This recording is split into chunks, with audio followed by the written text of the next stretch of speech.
Post ng rumored boyfriend ni Miss Catherine Bernardo, abay viral at pinag-uusapan ngayon. But before that, if you haven't subscribed yet to my YouTube channel, please don't forget to like, share, and subscribe at hit mo na rin ang notification bell for more showbiz updates. Of course, bago tayo magpatuloy sa ating updates for today's video, nais ko pong pasalamatan kayo for always watching and trusting this channel. Thank you so much sa inyong laging panonood at palagi ang pagsubaybay sa mga updates po natin. So bago tayo magpatuloy, ay magbasa tayo ng isa sa mga komento ninyo sa comment section ng ating tinatawag na comment of the day na napili po natin. Basahin natin mula kay Miss Piggy Yu. Sabi niya, hayaan nyo na kung may mayor nga si Catherine, hayaan na din kung may Kayla na si Daniel. At di naman dapat ikumpara. Pero, ang anak ni Janice smart and talented din eh. Si Catherine naman bata pa lang artista na. Pero sa team up nila ni Daniel, sila talagang sumikat ng todo. While Kayla, after graduating in college, nag-start at nagkapangalan on her own. So, be happy na lang kung totoo nga between Kat and Mayor or Daniel and Kayla. Ayan. So, sana lahat ng mga comments po katulad po ng comments si Miss P. natanggap kung ano man po yung mga nangyayari at nagaganap ngayon. So, salamat ma'am si PGU. So, ito na matapos nga po na ang dami pong mga showbiz articles na naglabasan na naispatan daw di umano itong si Mayor City or Mayor ng Lucena City na si Mayor Mark Alcala na present dun po sa launching ng business ni Miss Catherine Bernardo. Marami po ang mga nagpapatunay na talagang totoo kung ano man po yung namamagitan sa kanilang dalawa. Marami po talaga yung nagsasabi na talagang meron daw di umano talaga silang relasyon. Kahit na wala pa naman din talagang pag-amin mula kay Miss Catherine Bernardo. So dahil po dito, talagang nag-uugat-ugat ngayon ang ilan sa mga problemang kinaharap ni Catherine. Kasi matapos nga natawaging trapo, itong si Mayor Mark Alcala, ay talagang nadadamay po ang pangalan ni Miss Catherine.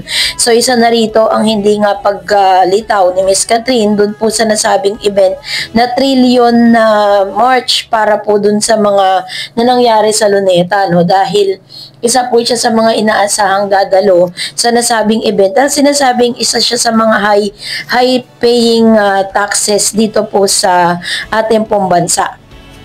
So, pinakahuli po nating nakita si Miss Catherine Bernardo sa kanyang launching ng business, Kung saan yun nga pinagdidiinan ng ilan, naroon daw si Mayor Mark at hindi raw bumaba ng sasakyan. Pero kung ako if I were Mayor Mark, kung talagang mahal niya si Catherine Bernardo at kung talagang proud siya na maging karelasyon ng isang Catherine, bakit kailangan nilang itago? Anong meron?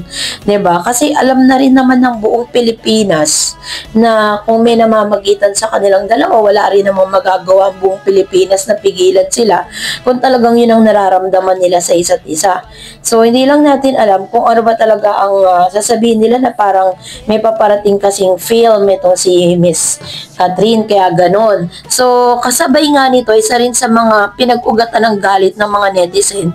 May nag-post kasi si Queen of Philippine Cinema dito po sa X, Sabi niya, Catherine can't join you this time because she chose to sympathize with their fellow Philos. It's just bad timing but hope you'll meet the face of fans Philippines next time. Kasi hindi nga siya dumalo doon. Tapos may nag-true ba yan, be? Kilig ako Oo, may kasama niya. Dapat sila sa meet and greet pero nag-cancel si Kat para makisimpatya sa mga kababayan natin ngayong araw.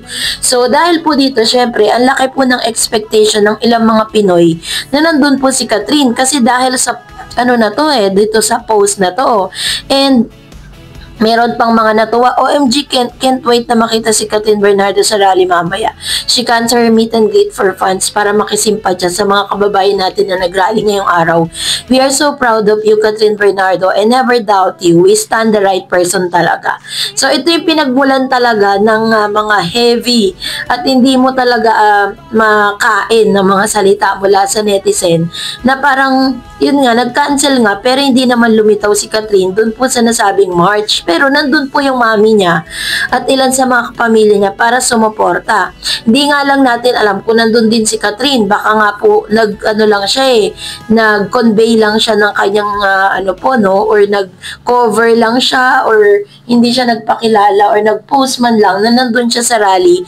That's the reason why isa po siya sa mga tampulan ngayon ng masasakit na salita. Sinabi nila na hindi raw di umano consistent si Miss Catherine Bernardo sa kanyang mga pinaglalaban.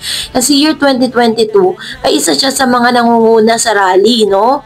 At ngayon dahil daw naging jowa niya ang isang politician na tinatawag ding trapo ng ilang mga Pilipino, ay kaya daw ito raw yung nagpatigil kay Miss Catherine para talagang hindi maging consistent kasi siya rin daw di umano ay jowa ng isang politician. So, ganun po yung mga masasakit na salita na talagang binabato ngayon kay Miss Catherine Bernardo. Pero, ang maganda kay Catherine is nananatili po siyang tahimik sa lahat ng ito. At nananatili po siya talagang hindi po siya nagsasalita with regards dito sa, dito po sa mga isyong ito. So, dahil po dyan, sa isang post na ipinost nga ni Mayor Mark Alcala sa kanya pong social media platform na sinasabing ito po ay ini-incorporate kay Miss Catherine. Sabi niya po dito, matapos ang maraming mga issue ay nag-post si Mayor Mark Alcala sa kanyang Twitter at sinabi niyang reserving my peace. Ayan. So, parang sinasabi nito na kahit sa dami po ng mga pinupukol sa kanya ngayon at sa kanila ni Miss Catherine Bernardo, at mas pinipili po nila yung kapayapaan, nire-reserve nila yung kanilang kapayapaan sa gitna ng issue. Dahil kahit gaano karami at kasasakit ang sinasabi ng publiko sa kanilang dalawa ni Catherine Bernardo at ni Mayor Mark Alcala, ay mas pinipili po nilang manatiling tahimik at manatiling pribado yung kanilang relationship. So katulad po ng sinabi po ni Miss Piggy Yu kanina sa kanya pong comment na hayaan na natin kung talagang si Catherine Bernardo ba ay may relasyon kay Mayor Mark Alcala at talagang masaya siya dun po sa kanyang relationship. So give it to them kasi buhay naman po ni Miss Catherine yan. At the same time, isa rin sa mga sinasabing confirmation ng kanilang relationship kung yung live-in issue ay itinanggi po ng kampo ni Miss Catherine Bernardo. Bakit daw itong aligasyon at ito pong kumakalat na balita na magjowa na sila ni Mayor Mark Alcala ay wala pong tumatanggi sa kampo niya. So, parang sinasabi po ng ilang mga netizen na totoo nga ang balita ni si Catherine at si Mayor Mark Alcala ay masaya sa kanilang relationship. Well, in fact, meron pa nga pong mga nagsasabi, may mga rumors na sabay pa silang pumunta sa dermatologist nitong si Catherine para po magpa-derma silang dalawa. At sinasabi pa ng ilang mga nakakita sa kanila na very sweet nga daw si Catherine at si Mayor Mark.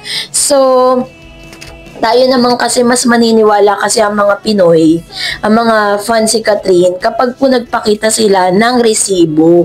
Yun po kasi yung inaantay ng mga netizen. Kailangan natin ng factual receipt, hindi pa pwedeng hearsay lang. Kasi kahit naman talaga sino, pwede mag-fabricate ng balita. No? So kayo po, anong inyong saloobin patungkol dito? Comment down below. And that's it for today. For more videos and updates, please don't forget to like and subscribe. And please don't forget to follow my Facebook page, Dareds TV and Dareds channel. Thank you so much and God bless everyone.